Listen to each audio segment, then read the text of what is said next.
मित्रों, बदलना और आगे बढ़ना यही मानव प्रकृति है और मानव सभ्यता के विकास का यही मूल मंत्र है। इसी मूल मंत्र की वजह से मानव सभ्यता आज तक इतनी विकसित हो पाई है। बार बार संकट में फंसती है, फिर खुद को बदलती है और आगे बढ़ निकलती है। इस समय मानव सभ्यता कई संकटों में से एक संकट पर्यावरण का भी आ गया है। मानव सभ्यता के सामने पर्यावरण का भी एक संकट सामने आ गया है और ये बहुत गंभीर हो गया है और इस पर गंभीर फैसले लेने, दूरगामी फैसले लेने का भी वक्त आ गया है। इसी में से एक फैसला लिया है ब्रिटेन ने। ब्रिटेन की सरकार ने 2030 से पेट्रोल डीजल से चलने वाली गाड़ियों पर रोक लगा दी है। यानी कि ब्रिटेन में 2030 से जो है पेट्रोल और डीजल की गाड़ियां नहीं चलेंगी। तो ये एक बहुत बड़ा फैसला है पर्यावरण के लिहाज से जो ब्रिटेन ने लिया है। ये बड़ा फैसला इसलिए है कि आपको बता दें कि दुनिया में प्रदूषण की वजह से हर साल लाखों लोग मर जाते हैं। जैसे कि एक डाटा है, 2017 में दुनिया में 83 लाख असामयिक मौतें हुई थी, जिनमें से 49 लाख, जी हाँ, करीब 50 लाख मौतें प्रदूषण की वजह से हुई थी और इसमें से 25% मौत हमारे भारत में हुई थी। यानी कि हमारे देश का भी पर्यावरण बेहद ही खतरनाक स्थिति में पहुंच गया है।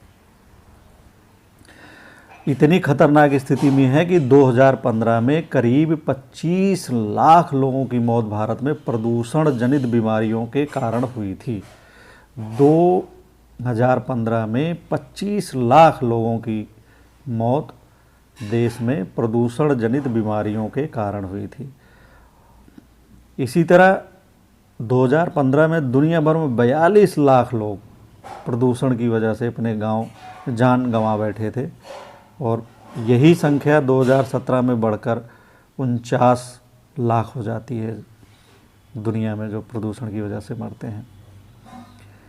दुनिया की 92% आबादी प्रदूषित हवा में सांस लेने को मजबूर है।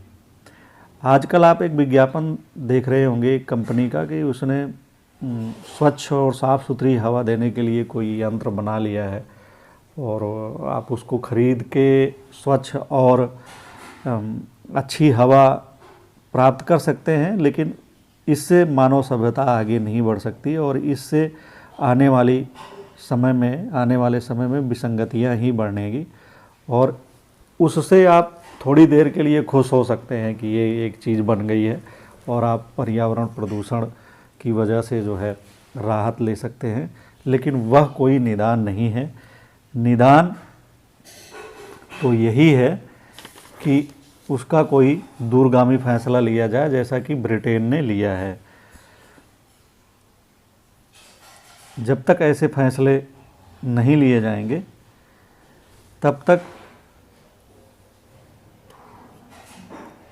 पर्यावरण प्रदूषण इसी तरह से बढ़ता रहेगा। वायु प्रदूषण दुनिया में मौत होने का 5वां सबसे बड़ा कारण बनता जा रहा है। जो मानव की पूरी दुनिया में मौत हो रही है उसमें से वायु प्रदूषण यानी प्रदूषण जो है वो 5वां बड़ा कारण है। इसलिए इस संबंध में दूरगामी निर्णय लेने की ज़रूरत है, जो कि ब्रिटेन ने लिया है और इसका स्वागत किया जाना चाहिए। तो ब्रिटेन ने क्या फैसला किया है? ब्रिटेन ने फैसला किया है कि 2030 से पेट्रोल और डीजल से चलने वाले गाड़ियों पे रोक लग जाएगी, वे ब्रिटेन की सड़कों पर नहीं चलेंगी। आपको बता दें कि हमारे देश में एक शोध के अनुसार जो IIT कानपुर ने किया था पिछले सालों में, उसके अनुसार 30% प्रदूषण देश भर में डीजल से चलने वाले वाहनों से होता है। वैसे ट्रांसपोर्ट में इस्तेमाल होने वाले वाहनों से 13.2% प्रदूषण पूरी दुनिया में होता है। इसकी हिस्सेदारी है प्रदूषण में ट्रांसपोर्ट वाहनों की। तो डीजल जो वाहनों में जो ये इस्तेमाल किए जाते हैं वाहन, इनकी काफ़ी भागीदारी है प्रदूषण को फैलाने में। इस लिहाज से ब्रिटेन का फैसला काफ़ी अहम हो जाता है। ब्रिटेन ने पर्यावरण प्रदूषण और बढ़ती ग्लोबल वार्मिंग के खिलाफ लड़ाई में सख्त कदम उठाया है, ऐसा कहा जा रहा है। ब्रिटेन के प्रधानमंत्री बोरिस ने 2030 से अपने यहाँ पेट्रोल और डीजल गाड़ियों की बिक्री पर प्रतिबंध लगाने की घोषणा कर दी है। सरकार की पेट्रोल डीजल कारों पर बैन लगाने की योजना पहले 2040 में लागू होनी थी, लेकिन अब इसे प्रधानमंत्री बोरिस जॉनसन के 10 सूत्री योजना के तहत कर दिया गया है और ये 2030 से लागू होगी। हालांकि हाइब्रिड वाहन 2035 तक बेचे जा सकेंगे। ब्रिटिश सरकार ने इस महत्वाकांक्षी योजना के लिए 12 अरब पाउंड की राशि तय की है। साथ ही उम्मीद जताई है कि इससे 2.5 लाख रोजगार के नए अवसर पैदा होंगे। योजना के फलस्वरूप 2050 तक ब्रिटेन को कार्बन मुक्त करने का लक्ष्य हासिल किया जा सकेगा। प्रधानमंत्री बोरिस जॉनसन का कहना है कि हमारी ग्रीन इंडस्ट्रियल रेवोल्यूशंस स्कॉटलैंड और नॉर्थ ईस्ट की विंड टर्बाइनों से संचालित की जाएगी, जो मिडलैंड्स में बनाए गए इलेक्ट्रिक वाहनों से प्रेरित है और वेल्स में विकसित लेटेस्ट टेक्नोलॉजी द्वारा डेवलप की गई है। प्रस्ताव में यह भी कहा गया है कि पवन ऊर्जा के उत्पादन को 4 गुना तक बढ़ाया जाएगा। पवन ऊर्जा उद्योग को परिवहन ऊर्जा और घरों के लिए हाइड्रोजन के उत्पादन की क्षमता को बढ़ाया जाएगा। पब्लिक ट्रांसपोर्ट में शून्य कार्बन उत्सर्जन के लिए भी निवेश का प्रावधान किया गया है। तो इस लिहाज से ये ब्रिटेन का ये जो फैसला है ये बहुत ही दूरगामी है और बेहतर कहा जा सकता है। अगर इसी तरह से दुनिया के अन्य देश फैसला लेते हैं तो इससे प्रदूषण से काफ़ी राहत मिल सकती है। पर्यावरण प्रदूषित नहीं होगा तो तमाम तरह की उससे होने वाली बीमारियां नहीं होंगी, और बीमारियां नहीं होंगी तो लोगों की मौतें भी नहीं होंगी। मौत होने से पहले जब लोग बीमार पड़ते हैं तो उस पर बहुत सारा धन खर्च करना पड़ता है और ऐसी व्यवस्था बनानी पड़ती है जिसका अर्थव्यवस्था पर भी बहुत बड़ा भार आता है। इस लिहाज से भी पर्यावरण प्रदूषण को रोकना बहुत ज़रूरी हो जाता है।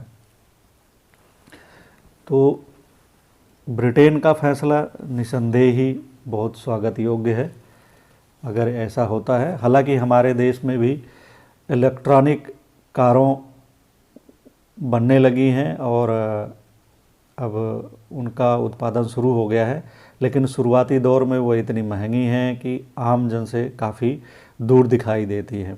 सबसे बड़ी बात यह है कि सभी देशों को निजी वाहनों की अपेक्षा सार्वजनिक यातायात की व्यवस्था को सुदृढ़ करना होगा।